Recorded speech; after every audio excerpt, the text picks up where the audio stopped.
Glasses up. Today we are drinking bourbon, and the company is Winchester. This was recommended to me by my local spirit guide. I said, hey, I want something good that will cost less than $20. He said this was solid. Spirit You guide. like that? Spirit guide? Is this Skylark? No, it's a place called Total Wine that we have here, and they have a wide selection of bourbons and other alcohols. And It's not that. What's that dispensary sounding place you go to? Oh, the High Times. High Times. High Yeah. Times is my other favorite place to get booze. What do you guys think of the bourbon first off? Yeah, Thumbs up. Yeah. 2 thumbs up. 2 thumbs up. Solid. It was all right with me because usually, before I didn't really care for bourbon too much. I guess I just ran across bad drinks. Yeah. Kind of tastes like furniture polish, kind of deal. Something you give the gophers to kill in your front yard. But this one is actually kind of smooth. It's got a nice flavor to it. I like it a lot. You just give this to your gophers when you want to be sociable. Right.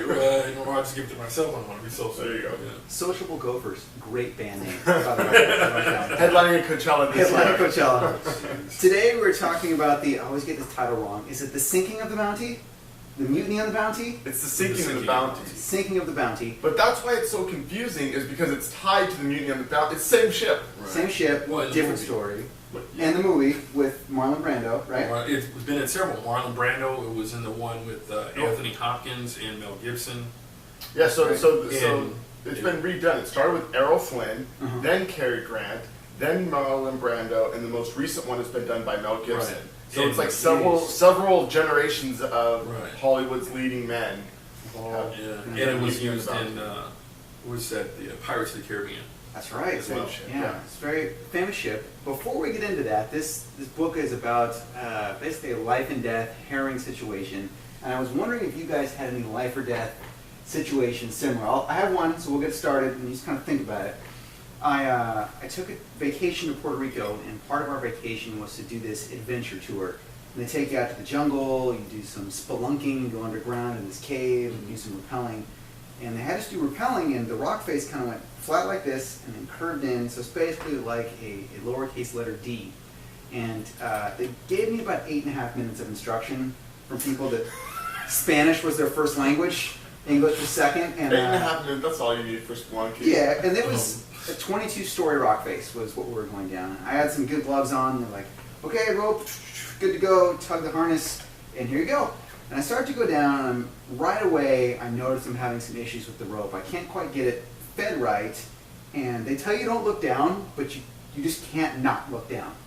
And I couldn't see the water because it kind of bowed out a little bit. And I'm like, oh, this isn't good. So I'm rappelling down, and I'm kind of using the rope to slow myself, and I get to a point where I'm basically walking down, and it gets to a point where the rock curves inward, and I can no longer walk down this face of the rock because I'm just free hanging, and my hands are getting tired, and the rope's getting through there, and now the rope starts moving a little faster than I feel comfortable with, and I'm trying to slow it down, and it was wet, so I see it's not steam, but water was coming off of the rope because I was moving down so fast, and it kind of had this, in that moment of fear and panic, like this looks like it's smoking and ropes hanging above, not good, and the ground is coming up quickly, and I'm thinking I might have a meeting with God in about 2.5 seconds. And I'm like, ah! And then just about the time I give out the girliest sounding scream, I give it, the rope kind of just jerks, and I went, what just happened? And there was a guy down there going, hey, you okay? I went, okay, good. They didn't put the tourist out with that much instruction. He still had a little control over the rope and was watching me the whole time. But I thought I may have visited death. Have you guys had any similar encounters with death? Not as harrowing Okay. as that, but I mean, I turned my car over on the freeway once. Ooh. I'd say that's You pretty know. close. Well, I mean, yeah. what happened was- Over side to side or end over No, end? it was side over side. I fell asleep while I was driving, and I ran into the car in front of me, and it was just weird. The power steering went out, but the engine was still on. So I hit the car, and he moved up, and it gave my car enough room to go up and around him. I went up the embankment, and then when my car hit it at such an angle that it started to turn over. And the funny thing is, when it started to turn over, everything was in slow motion. Yeah. It was like I was just sitting here watching this thing going on, like, okay, Oh my I'm gosh. turning over. Okay, this is interesting. Okay, I'm here. And then all of a sudden, I was hanging upside down in my seatbelt. You know, windows, they were all cracked out on both sides and all that kind of stuff. But, you know, for some reason, Providence, I don't know what it was, the woman that stopped to help me was a nurse. Oh, wow. And so she pulled me out of the car, and, you know, I was just bruised up. No cuts, no, the car wasn't on fire, it wasn't, you know, some big Hollywood thing or anything like that. But that, I think that's probably the closest I've come, even being in the military 20 years, I've never had anything that close. So, Yeah, I've had a lot of those. I like. kind of alive for you. Yeah, no, I like doing risky things. Probably about the one where I was the most afraid. It's a long story, but basically, I was in the bed of a truck with nobody driving, and it was in neutral, and I was in the bed of the truck, and it was like going down a hill, like not a road, but just like a mountainside. And I was in the bed of the truck, and it was like picking up speed, and that was pretty scary. Can I ask how that? I just a little bit of backstory. Were you ghost riding the whip, as they say, or what? Oh man, the series of events that led up to that, it's a long story. Okay. It's a really long story. But there was a ravine at the bottom and like a little river, so I was like too afraid to jump out because it was like the ground, I was going fast, the ground was not smooth, and there was like all kinds of, you know, it was like the woods kind of. And I knew I couldn't just stay in it because at the bottom I was gonna like go over the little cliff. So yeah, that was pretty scary. Wow. In a similar vein, all these folks got on this old wooden ship called the Bounty, and this sounds like a little bit of a cool lifestyle if you had zero responsibility and no bills. Right. To just go sail around in this old wooden Because ship. they didn't really get a check or anything like that for doing it, did they? It was Beer like, money. There was the one lady who got a promotion. $100 a week is what she was Wow, making yeah. after the promotion. Yeah, now when they originally built the Bounty, that might have been some money. But Yeah. nowadays, Not so much. So these guys would tour around and they would stop in these different ports. People pay $10 to get on this wooden ship, check it out, see some of the things. Very classic, the old rigging, they call them tall ships, the big canvas sails. Everything that you would kind of romanticize about nautical life. And these people did that, and then there was a big hurricane coming. Do you remember which one it was? Like Sandy. Sandy, yeah. Yes, we have so many hurricanes. It's the one that like devastated all those New York City people. Yeah, it's the right. East Coast. And Not New York City, but New York. New York. Yeah. And they basically thought they could outrun the storm, and things kind of went sour. What do you guys think about this whole thing? You know what? As big of a tragedy as it was, you know, when I started reading the story, you know, I saw what the captain was thinking, that he could go around the storm and use the winds to help, you know, pick up the sails and move faster and go around it and that kind of thing. I thought that was pretty much the stupidest thing I had ever heard.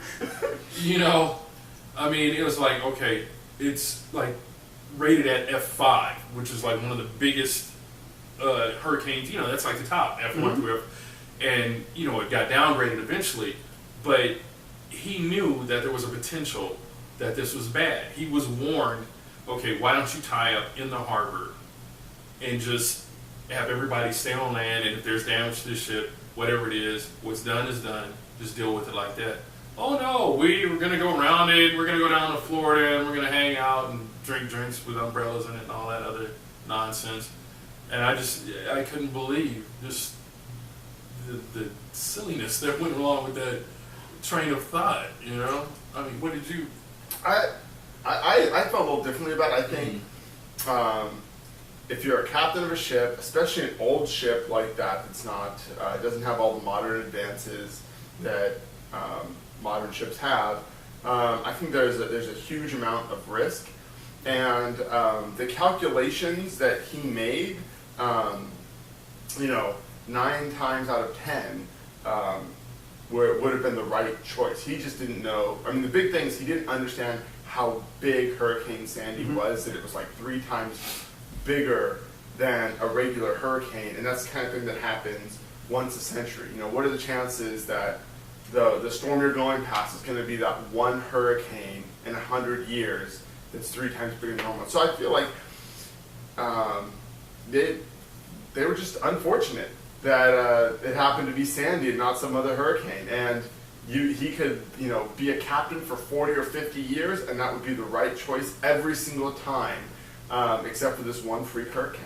So, what's interesting is he told all the crew, everyone knew a hurricane was coming, and he basically gave them the option saying, if you think this is too scary or you don't want to do it, you can leave now. And I thought there had to be at least one guy that was like, Right. I don't know about but this. nobody else was walking away. Yeah, no one else was walking away. They needed somebody to stand up and say, I am Spartacus! Right. It's like, didn't you see The Perfect Storm? Great movie. You didn't think about that? What could happen? Yeah. That wasn't even an F5, And these were experienced seamen with powered boats that got hammered, and yet, you with all your pride, I've been through storms before, we'll be fine, blah, blah, blah. It doesn't matter that this ship is old and had water damage.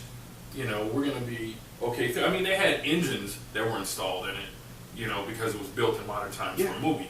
So they did have inboard engines, but it just does not make any sense to me to, it's like having a fire truck and driving it right into a fire.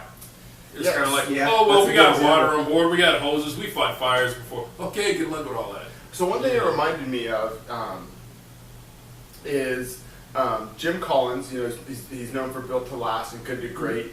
He's written kind of a follow-up book to that called Why the Mighty Fall. In the wake of the 2007 economic collapse, and I think a lot of it's because Circuit City was one of his Good to Great companies. Circuit City doesn't exist anymore. So he wrote this follow-up book, Why the Mighty Fall, and there's like kind of 5 stages of declination. And it all starts, a company's decline starts with arrogance brought on by success. And in a lot of ways that's what happened here, because the captain had been through multiple hurricanes before, and a lot of the other senior sailors had been through hurricanes and bad storms, and there was this sort of arrogance of like, no matter how bad it is, we can make it through because we've done it before. Yeah, it was interesting. The way things went down on the ship, I don't want to spoil too much of it for you. Obviously, the ship does go down, and they do have to leave the ship. But it went from maybe we can ride this out to people are going to die very quick. And I know that the whole abandoned ship thing looks really cool in Battlestar Galactica. So say we all abandon ship. It's this big cinematic moment. The score's playing. But I think when you're on a ship like that, and that's your livelihood, that's your investment, to walk away from this thing when the alternative is the swells were gigantic. This was not a good alternative to just hop out.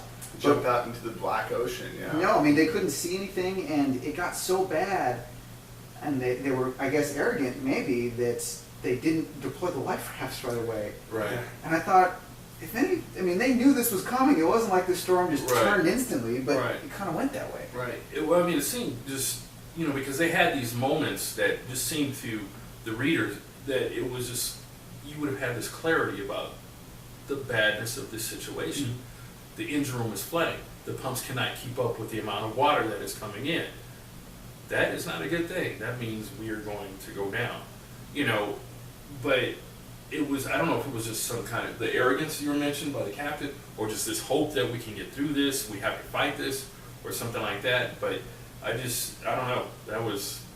I think they took a little bit longer than they needed to move forward. Yeah, so one thing that I wondered about, so I was in the Navy on active duty for 4 years, deployed on a aircraft carrier, so I've got like a year and a half of sea time. Did you sink any ships? Yeah, we didn't sink any ships, but so I know a little bit about being at sea, not necessarily on a wooden, tall mast sailing ship, but we practice disaster scenarios over and over again. Mm-hmm. So no disaster scenarios have ever happened to me in my 4 years in the Navy, my year and a half of sea time, but we practice it. I still know, in my head what I would do if there was an abandoned ship, where my life raft was. If a fire breaks out, I knew what to do. So to me, it seemed like the there was all kinds of scenarios that they hadn't drilled, that they hadn't practiced for. Like, okay, what do we do if the pumps flood? What do we do if the engines fail? What do we do if a mast breaks? What do we do if we have to abandon ship? And it was kind of like nobody knew the point at which that was going to happen. And when it did happen, nobody knew, like, what exactly are we going to do? We know we have a life raft, but like, whose job is it to make that decision? And, you know, when things are crazy, that's not the time to try to say, hey, buddy, is it your job or my job? Should we do it now or should we wait another 3 hours? Right. It's like the ferry in South Korea where the captain changed, you know, the one that just Yeah. he changed clothes and got into like one of the first life rafts to leave. Yeah. He just straight abandoned everybody and went on about his business. A little bit, you know? And how many people died in that? It was a lot. Right? Children died. Yeah, exactly. He just bolted out, you know, and so did some of the other crew members. And it's like, you know, were you not ready for this? That kind of thing. Even when you go on a cruise, a commercial cruise ship, the first part of the morning before you even leave port is they get everybody on deck, they put on life jackets, life preservers, let's rehearse this, you know, that kind of thing. Tell them, you know, which birds are supposed to report to this life raft and all that kind of thing. You know, and if a commercial company does that just for its passengers, why wouldn't people who are supposed to be seafarers be ready for that kind of thing? I think it comes back to the ignorance because... Arrogance. Arrogance, because that's not going to happen to us. Well, those other people, the cruise ship, they're the one that are going to hit the iceberg. We're not going to do that. We're experienced sailors. Little tip that could potentially save your life: if you're ever in a sinking boat, don't stick around near the boat as it's going down because it will pull you down with it. I know that sounds weird. We've all seen Titanic. We know. Is that's a 15-year-old movie now? Right. Oh yeah, you're right. You're right. Years? Something like that. Yeah. Oh man, I sat through all that 3 hours just for the last 20 minutes. I don't care about Jack and Rose being in love. I know this is an aside, but I was just like, I just wanted to see it hit the iceberg, and you know, I was like drifting in and out of consciousness until iceberg did it. Then I woke up and I was like, okay, this is the good part.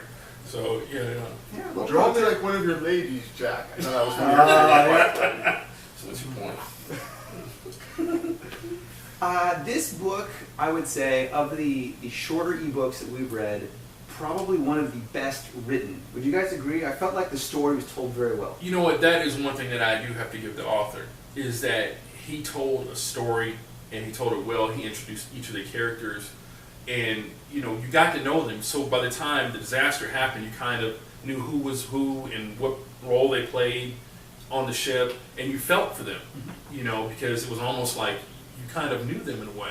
So I think he did a good job in doing that. You know, it got to a point sometimes when it was always like, okay, you're going too much into the backstory, and then he would stop so it didn't get too far into it, you know, that it became boring. So I thought it was a good story. You know, I mean, aside from it being a tragic thing, I think he told it well, and I did enjoy it. It's something that I would definitely, you know, recommend to somebody. And Brian, what did you think? Did you enjoy the storytelling? It was okay. It wasn't like, for me, there was a lot of the echo of Into Thin Air, John Krakauer's book. Yeah. Have you read that? Yeah. About the Everest, right? It's about Everest. Yeah, this group that climbed Everest. A lot of people died. There was a lot of arrogance on that trip as well. It kind of had the shades of that book, but that book to me was so much more gripping. You know, it's 3 or 4 times longer, but I was really, really like riveted with that book. This one, I don't know, it didn't do a lot for me. It's a good book. I'm glad I read it. Didn't do a lot for me. This kind of falls into the category of, if you're going to go to a party or need to sound like you kind of know what's going on, this is a good book to have in your back pocket. Right. Have you heard of the sinking of the Bounty? It's a cool story. The boat has a cool story. It's got an interesting history, and it was remade for all these movies and used in all these things, and kind of unfortunately went down. My criticism of this book is it went from a very harrowing tale to kind of grinding halt to a little bit of a courtroom drama at the end, and it didn't really resolve.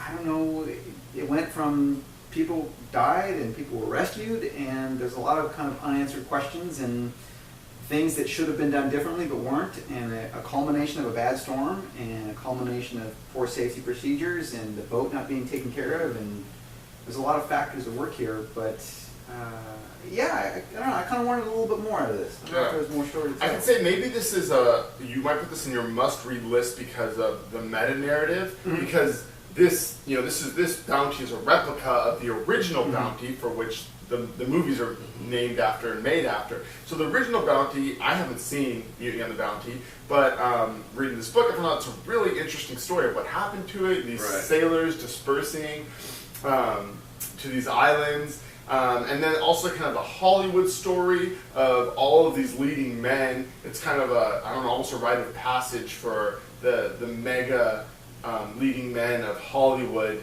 to take their part in playing this movie. And then the fact that this ship was from which movie was it from? The Brando. It's from the Brando era, and then it's been in the Pirates of the Caribbean. It's sailed all over. So this ship, even though it's a replica, kind of has its own history now too, and it's connected with the legacy of the original bounty. I thought kind of that whole meta-narrative of the bounty and the disaster of the first one, the disaster of the second one, that's pretty interesting. Yeah, it makes you wonder. I don't believe in curses or anything like that. I think it's a little silly, but it does make you wonder. They modeled this. Yeah, not good book. I don't believe in that stuff. We'll drink to that. It makes you wonder. This boat had a very interesting and kind of tragic history. These guys had a big mutiny. They said, "We're leaving." They kicked the captain off. He took this 20-foot skiff and sailed 1,000 miles away with his crew. And then they tried to go back. Weird time, pre-internet phone, where you could just steal a boat, go take a Tahitian wife, and live the dream. And no one would find you. And then by the time they caught up, 15 years later, you died of old age because... Oh, it was like 30 or 40 years later. Yeah, he was dead by the time that they came to arrest him. So, yeah, I would say... Yeah, if you're into the nautical stuff or looking for a creative story, definitely worth whatever this was, $2.99. You guys agree? A fair... Yeah, sure. You get your money's worth. Short read, I don't know, it's probably like 60 or 70 pages. Kindle doesn't do pages, but it's like it's about that. You can read it in about a lunch break. It didn't take me too long to get through it. That's it for this week, guys. Next week, we have a great book by Ryan Holiday called The Obstacle is the Way. Thanks so much. We'll see you soon.